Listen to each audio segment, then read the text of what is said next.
Selamat datang di podcast pengembangan diri. Podcast ini merupakan top 5 podcast of the year 2023 versi Spotify Indonesia. Agar kamu bisa mendapatkan manfaat maksimal dari podcast ini, pastikan kamu udah follow dan nyalakan loncengnya ya, biar kamu nggak kelewatan episode barunya. Selamat mendengarkan. Hai, Sandras Bordes. Pada podcast kali ini, saya mau membahas satu topik gimana cara kita bisa masuk kerja di perusahaan besar gitu ya. Ini pertanyaan masuk dari DM Instagram, ada yang curhat nih. Jadi kalau kamu DM Instagram @selfdevpodcast kasih pertanyaan itu bisa panjang gitu, bisa detail gitu ya. Kalau komen mungkin hanya sedikit gitu kapasitasnya. Jadi saya akan bahas ya pertanyaannya, saya akan coba bacakan dan ceritakan. Dia bilang gini, "Bang, aku salfok pas abang sebut Bontang Kalimantan Timur. Karena aku juga lahir dan besar di situ. Tapi sekarang aku lagi merantau karena kuliah di Jogja. Di salah satu universitas yang biasa-biasa aja dan prodi yang biasa-biasa aja juga. By the way, aku cewek, Bang. Aku agak ngerasa bodoh karena keterima di sini. Yang padahal aku ngerasa bisa dapetin yang lebih dari ini. Tapi aku nggak dibolehin pindah sampai tahun depan. Mungkin karena ortu ngerasa 1 tahun dibiayain jadi sia-sia. Aku di D3 dan aku ngerasa nggak happy dengan pencapaian itu. Aku ngerasa takut gagal dan takut nggak bisa dapetin kerjaan yang baik kalau aku stay di sini. Anyway, aku di jurusan teknik dan punya mimpi buat masuk di perusahaan besar di Bontang. Dalam kurung biar nggak jauh-jauh dari orang tua. Menurut abang, aku harus gimana? Pengen sukses banget, Bang." Oke. I feel you ya, di momen-momen ketika kuliah pasti kita punya kegalauan di usia 20-an gitu ya, quarter life crisis. It's normal kayak gitu, kamu ngerasain itu. Nah, mungkin aku mau share beberapa poin gitu ya, yang mungkin bisa ngebantu kamu untuk bisa fokus untuk mencapai tujuanmu itu seperti apa kayak gitu ya.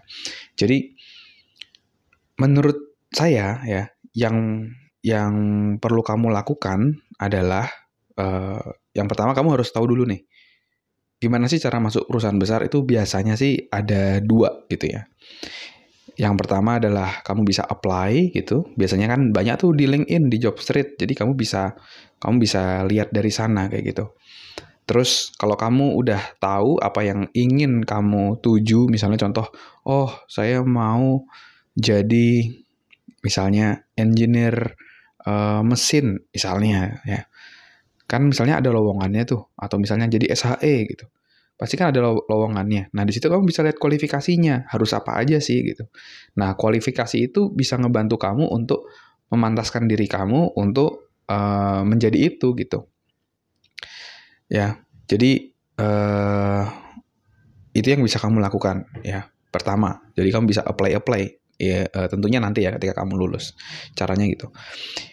Yang kedua adalah kamu bisa menggunakan ataupun memanfaatkan namanya ordal gitu, orang dalam gitu.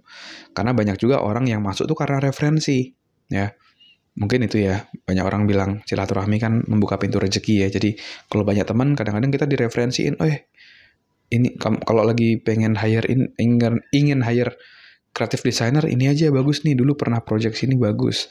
Kalau mau cari trainer ini aja nih, Bordes aja misalnya, bagus nih dia. Pasti ada referensi seperti itu.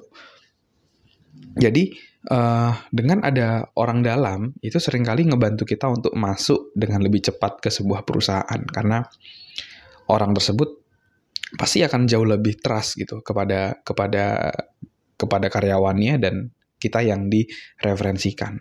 Nah, jadi kuncinya yang kedua adalah yang bisa kamu lakukan dari sekarang untuk bisa mempersiapkan kamu masuk ke perusahaan besar yang ingin kamu tuju adalah kamu mulai building connection ya, membangun koneksi dengan orang-orang misalnya yang kerja di perusahaan itu.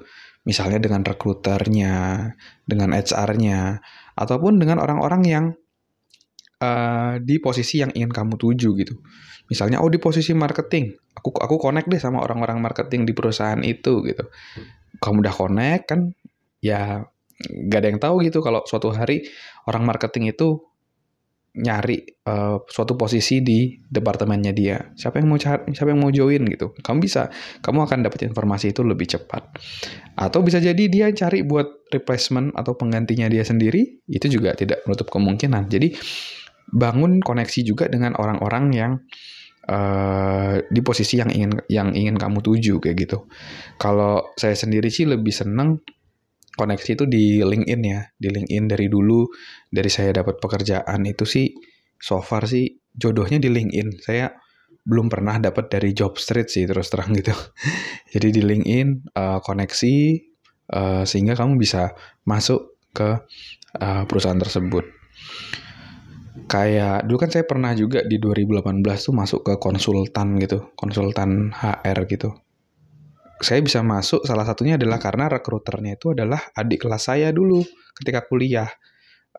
Jadi dia bisa meyakinkan head of HR-nya bahwa saya orang yang bagus gitu ya, orang yang bisa kerja gitu, dan akhirnya saya bisa masuk gitu. Tapi ya tetap perlu kerjanya benar-benar bagus, nggak cuma referensi, tapi pas kalau datang ternyata nggak bisa apa-apa ya tetap aja kamu pasti akan tersingkirkan dengan sendirinya seperti itu. Jadi emang kualitasnya pun tetap harus kamu pupuk kayak gitu ya. Gimana cara memupuk kualitas kita? Nah tadi jawabannya ada yang di pertama. Kamu lihat posisi yang ingin kamu tuju, kamu lihat lowongan-lowongan yang ingin kamu apply misalnya di masa depan. Nah sekarang mumpung kamu masih kuliah, kamu pantaskan diri kamu untuk mempunyai itu gitu. Misalnya, oh ternyata pekerjaan ini harus memiliki sertifikasi ini. Kenapa nggak kamu mulai nabung dari sekarang untuk ambil sertifikasi itu? Atau misalnya, oh aku mau jadi seorang trainer misalnya. Oh berarti harus jago public speaking dong. Mulai dari sekarang belajar public speaking, mulai praktek misalnya gitu. Jadi itu yang bisa kamu lakukan untuk meningkatkan kemungkinan kamu bisa masuk di perusahaan besar. Yang pertama, kamu pantaskan diri. Dan yang kedua, building connection sama orang-orang yang bekerja di perusahaan itu atau di bidang itu. Syukur-syukur misalnya orang terdekat kamu itu kenal, kayak misalnya kakak kelas, teman kuliah, atau tetangga, atau teman main bola gitu. Ada yang bekerja di sana. Itu much better gitu. Kamu bisa ngobrol, kamu bisa gali juga kayak gimana sih caranya bisa kerja di situ. Lingkungan kerjanya seperti apa sih? Terus biar bisa kerja di situ, tipsnya gimana sih biar bisa lolos misalnya. Di sana orang-orangnya itu atasannya itu mengutamakan apa sih gitu misalnya. Jadi kita lebih tahu, lebih familiar dengan apa yang ingin kita tuju, dan saya rasa itu akan meningkatkan kemungkinan kita bisa masuk di perusahaan besar itu ya. Jadi yang pertama pantaskan diri, yang kedua building connection sama orang-orang di sana, dan yang ketiga kalau bisa kamu jadi teman, ngobrol, kamu bisa tahu seluk-beluknya seperti apa sehingga kamu ada gambaran untuk bisa masuk di sana. Oke, mungkin itu dulu. Semoga bisa menjawab dan bermanfaat. Kalau kamu rasa bermanfaat, bisa share ke teman-temanmu ya. Ataupun di Instastory, silakan share. Kamu bisa mention @selfdevpodcast. Atau kalau kamu ada pertanyaan, bisa DM juga ke @selfdevpodcast. Nanti pertanyaan yang terpilih kita akan bahas di podcast ini. Oke, thank you semuanya. Never stop learning, because life never stop teaching.